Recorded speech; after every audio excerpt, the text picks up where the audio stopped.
இல்லைங்க, போஸ்ட்மார்ட்டம் நடந்து இன்னும் முழுமையாக ரிப்போர்ட் வரல. அதனால் அது எப்படிப்பட்ட சம்பவம் அப்படின்னு நம்ம சொல்ல முடியாது. ஆனால் நிச்சயமாக வந்து ஒரு இளம் பெண்ணுடைய உயிரிழக்க ஒரு கொடுமையான சம்பவம் நடந்திருக்கு.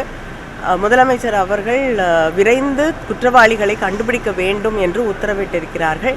ஒரு ஏடிஎஸ்பி தலைமையில் 4 டிஎஸ்பிகள் 6 இன்ஸ்பெக்டர்ஸ் இதற்காகவே தனிப்படையாக அமைக்கப்பட்டிருக்கிறார்கள். 10 தனிப்படைகள் அமைக்கப்பட்டு எல்லா இடத்துலையும் வந்து விசாரணை நடந்து கொண்டிருக்கிறது. குற்றவாளிகள் நிச்சயமாக விரைவிலே கைது செய்யப்படுவார்கள்.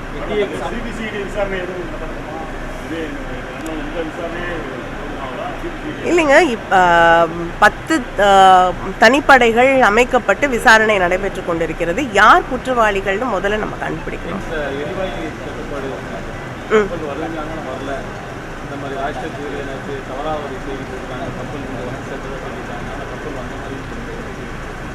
இல்லைங்க, எல்பிஜி எரிவாயு ஒரு தட்டுப்பாடு இருப்பதாக ஒரு நிலை உருவாகி இருக்கிறது. முக்கியமாக வந்து ஹோட்டல்ஸு, நிறைய ஹாஸ்டல்ஸ், மாணவர்கள் படிக்கக்கூடியவர்களை வீட்டுக்கு அனுப்பக்கூடிய ஒரு சூழ்நிலையை நம்ம பார்த்துட்ருக்கோம். ஆனால் வீடுகளுக்கு எந்த தட்டுப்பாடும் இல்லை என்று அமைச்சர் தெரிவித்தாலும் வீடுகளில் வந்து பல பேர் வந்து ஆன்லைனில் புக் பண்ணணும் அப்படின்னு முயற்சி செய்யும் பொழுது கிடைக்க மாட்டேங்குது அப்படிங்கிற ஒரு கம்ப்ளைண்ட்டும் இருக்குது. அதனால் இந்த குழப்பங்கள், இந்த பிரச்சனைகளை எல்லாம் விரைவிலே ஒன்றிய அரசாங்கம் அதற்கு ஒரு தீர்வு காண வேண்டும். நிர்மலா சீதாராமன் நேரத்தில் வந்து மக்கள் வந்து கடியெழுப்புக்கு பழகிடணும் இல்லைங்க, அப்படி அவங்க சொல்லியிருந்தா அது நிஜமாகவே தவறான ஒன்று. அப்படி சொன்னாங்களான்னு எனக்கு தெரியாது.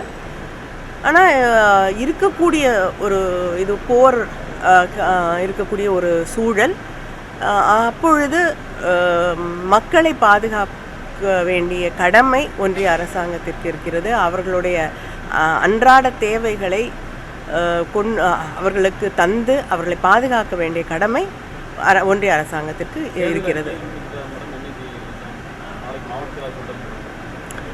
இல்லைங்க, விரைவில் தேர்தல் அறிவிப்பே இன்னும் வரல. அதுக்குள்ளே தேர்தல் அறிக்கையை வெளியிட முடியாது.